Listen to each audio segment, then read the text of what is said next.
Quick, Peter, say something so he thinks you know what he's talking about. Words.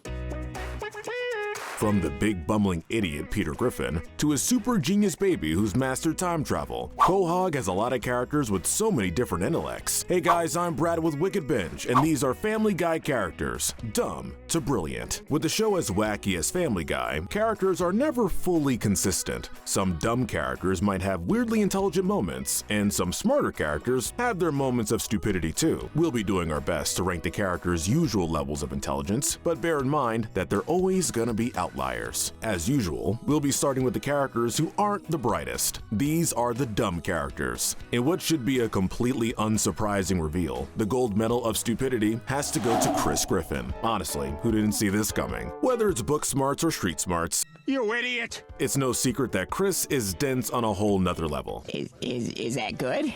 In the episode German Guy, one hilarious scene demonstrates his intellectual non-feats the best. When Peter successfully gets a pistol over to Chris, giving him an opportunity to shoot Guten Tag, Chris states that he can't tell which one is the real dad, despite them never switching places or even looking the same. Look, when Peter looks like the smart one in the room, you know you've reached new heights, or lows of stupidity. On top of that, Chris is extremely unstable, often resorting to violence at the slightest inconvenience, like forcing Stewie to ride the Stewie-go-round when he tries to make one of his cool whip jokes. Add all that to his already subpar social skills and you have a surefire recipe for the dumbest character in the series. Though there was that one time he directly asked Herbert if he was a predator, so we guess everyone has their moments. The apple doesn't fall far from the tree. Next up is Peter Griffin. Really, his lack of brain cells needs no introduction. You're a stupid man! The only surprise about his placement should be the fact that it isn't the absolute lowest. Even in earlier seasons, when Peter was making a sincere effort to care for his family, he had constant missteps along the way. As time goes on, however, he gets diagnosed with a mental illness and slowly begins to behave more childlike on a good day, If I'm a child, then you know what that makes you? A pedophile. and on a bad day, he's pretty much brain dead. Never forget that he thought that crack cocaine was a perfectly acceptable substitute for alcohol when he was trying to quit. For all his stupidity though, Peter is at least a very creative guy. Even if his ideas almost never work, he never runs out of them. A good example is the pilot episode in which Peter commits welfare fraud to give his family a nicer lifestyle. His logic may be flawed, but there's some times when he's at least thinking, earning him our second lowest spot. Next is the girl that got away from Brian, for better or worse. Jillian Russell-Wilcox is one of Brian's many failed romantic endeavors. It's clear to everyone but Brian and Jillian that the only reason he's truly with her is for her body, because, let's be honest, there isn't much going on up there. Ironically, despite being in a relationship with a dog, she's the one who has an intelligence more comparable to that of an animal, able to be easily distracted by a laser pointer. I've never felt so stupid. Really? She earns a few more points than her last two entries for her emotional intelligence though. For all her stupidity, Jillian is objectively a very sweet and sincere person. She knows what she wants, and when she finds out Brian doesn't want to live with her, she doesn't hesitate to leave him and find someone new. She may not be the brightest, but she's at least able to make decent decisions when need be. In any case, she deserves someone better than Brian, someone like Mayor Adam West perhaps. This legend was a mainstay before his namesake's tragic passing, but while he was here, he acted as Quahog's beloved, if unpredictable, mayor. Mayor West could find the most overly convoluted solution to any problem, like when he wanted to get a sign warning people about his new dog, but instead of choosing one that reads "Beware of dog," he goes with a one-way sign, so the people will be aware that the only way out of his yard is in a body bag. Only one way out, in a body bag. He also makes a controversial decision to honor fallen soldiers with a statue of Dig Them, not Dig 'em, the Sugar Smacks frog. In the midst of the backlash, he decides to distract the masses by outlawing gay marriage. Adam West was a creative man, which is worth something, but given his instability and his lack of even basic logical thinking, he still ends up pretty low on the list. Rounding out the truly dumb characters is the Kool-Aid Man. Honestly, for all we know about the Kool-Aid Man, he could be a Harvard graduate or a master of chemistry. But we still have to call him dumb because his whole entire life revolves around crashing headfirst through walls. Wow, you know, from the other side, that's kind of annoying. This not only causes massive property damage, but places his life, a glass pitcher, in peril. Even if he isn't stupid, he's certainly reckless. Now we're getting into more mentally functional territory. These guys are pretty smart. Ernie the Giant Chicken is first in this middle-of-the-road category. Shame he couldn't cross the whole way, right? Alright, jokes aside, you know Ernie. He's the big chicken who's had beef with Peter ever since the earliest seasons where he gave him that coupon, that darn expired coupon. Ever since, it's been on site between them. And honestly, anyone who's willing to keep a feud over an expired coupon going for years with ludicrous amounts of property damage ensuing does not have the best judgment. Regardless, he's smart enough to be a functional member of society apart from that, so we'll let him escape being labeled as fully dumb. Now it's time to move from a steadfast rival to a plain old bully, Connie D'Amico. It's been a few seasons since Connie last appeared. Her most recent role was in the episode Connie's Celica, in which she bullies Lois as revenge for getting her expelled. That episode is actually the reason she's even this high on her list. Connie successfully uses her bullying skills to set up a fake murder scene and convince the police that it was the disgruntled Lois who had done the deed. It's not enough to place her too high, but the fact that she was able to think so quickly to come up with such a ruthless plan is worth some intelligence points. Next is Meg Griffin. While Meg shares some of that classic Griffin family instability, she's a far cry from as dumb as her brother. Meg may be an outcast, even in her own family, but she can make an effort to be whoever she wants to be in the episode of the week. This goes for anything, from fantasizing about becoming a getaway driver to surviving a stay in prison to kidnapping Brian when she's interested in him. We're gonna be here for a while.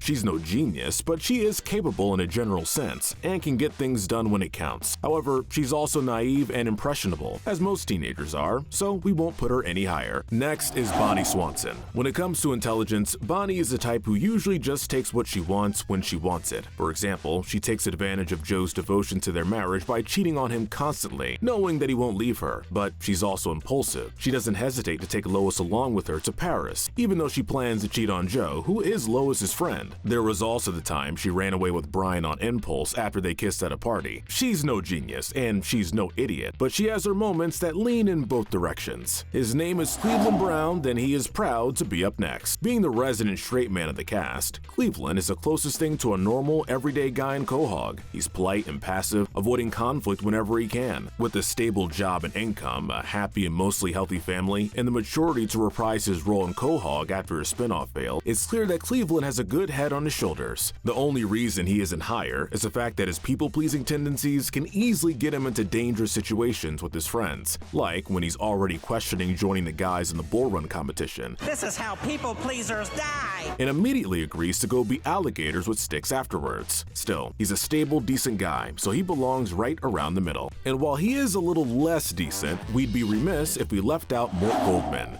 He's a nice enough guy, but that's sadly balanced out by his greed. Donating? I thought we were getting paid!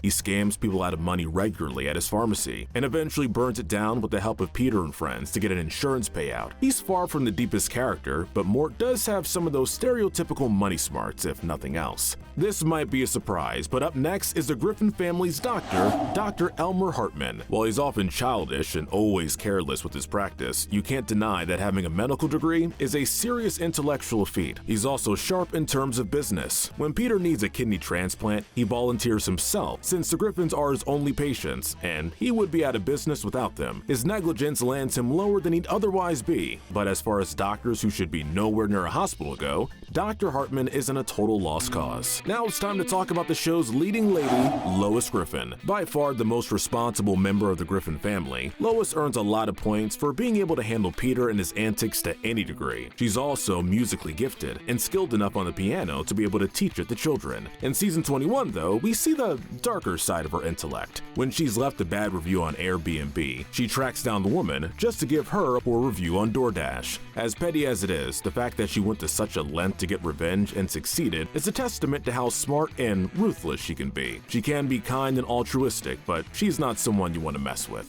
Next is Peter's deceased boss at Pawtucket Brewery, Angela. We don't have much to say about Angela. She has good management skills, given the amount of people under her at the company, and on a more unethical end, she's able to coerce Peter into sleeping with her by manipulating his emotions. None of that is quite genius-level stuff, but it shows an ability to control people to a certain degree. While kinda scary, that is impressive. Now it's time for everybody everybody's favorite outspoken gay icon, Bruce Strait. This ironically named guy is one of those characters who works all sorts of jobs. When he's not helping run women's sensitivity classes, you might find him working at a bowling alley, or even being a freaking exorcist. I like everything. The sheer variety of skills Bruce can juggle effectively in his day-to-day life are enough to give him a relatively high spot on our list. He's able to do everything from playing the xylophone to running a lucrative flea market to saving the Griffins from the spirit of a disgruntled Native American chief. Honestly, he has quite the resume. You never know what entry is going to be next, but this time it's giggity Glenn Quagmire. He's a pilot by day and a sex-crazed maniac by night, and usually also by day. I like where this is going.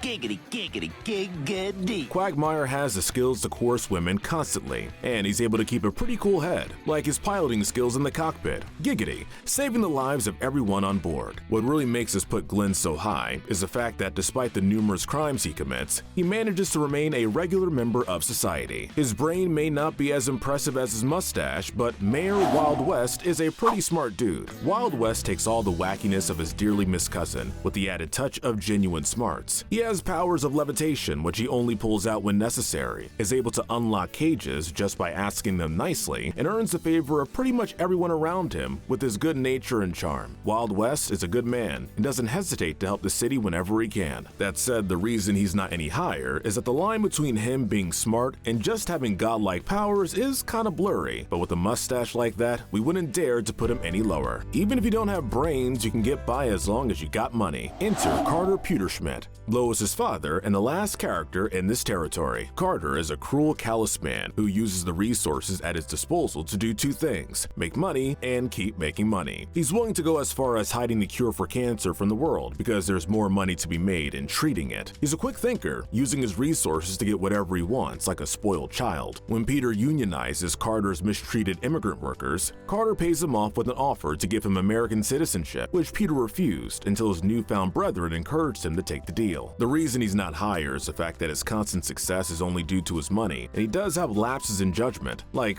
come on man, did you really think telling Trixia Takanawa about your illegal business practices would turn out well? Alright, enough of those average Joes. It's time to move on to the truly brilliant characters. Whoa, brains ahoy. It looks like we're kicking this tier off with Brian Griffin. As much as it may bug some of you, it's hard to deny that Brian is a smart guy. You're kidding, right? Even if he is pretentious. Like Quagmire, he's able to convince women into getting with him, which is probably a lot more difficult given the fact that he's a dog. I mean, he even dates a blind woman who hates dogs, but eventually has to meet her parents. Brian also frequently offers advice to Peter, showing that he has a decent amount of wisdom to share. He's changed a lot over the years, but despite being a pretentious jerk in later seasons, Brian still cares about his family and can give them solid advice here and there. The reason we ranked him this high is because early season Brian was always the voice of reason for the Griffins, and honestly, that running character was so much better than what he turned into, and that's how we'd like to remember him, as opposed to the pretentious author behind Faster Than the Speed of Love. But while he's not the most common character to talk about, new Brian from the episode, The Man with Two Brians, is well worth a mention. He only appears in this one episode, but he sure made an impact. When the Griffins adopt him as a new pet, he manages to win everyone's favor, except for Stewie, pretty quickly. He's your replacement. Heck, even the audience likes him initially. He's just a pleasant guy in general, which is exactly why he's so high on our list. It turns out that new Brian's friendly side was a mere mask, which he does unwittingly reveal to Stewie at the end of the episode, ultimately getting himself killed. It's likely that new Brian didn't know Stewie was an evil genius, but it was still a severe lapse in judgment. The moment he mentioned Rupert, it was all over. This is almost certainly going to be our most controversial choice, but just outside of the top 3 is Herbert the pervert. Wait, really? This guy? The seemingly senile predator. He's top 3 intellectually. Well, yes, and he's not senile. Well, think about it. Herbert is a man who has managed to avoid like 99% of suspicion over him being a predator, despite it seeming blatantly obvious to us as the audience, and despite him living so close to Joe, a police officer. He's quick to deduce when something seems like a trap, and thinks fast enough to use any opportunity he can to get closer to Chris Griffin or any minors. You check the basement with Herbert.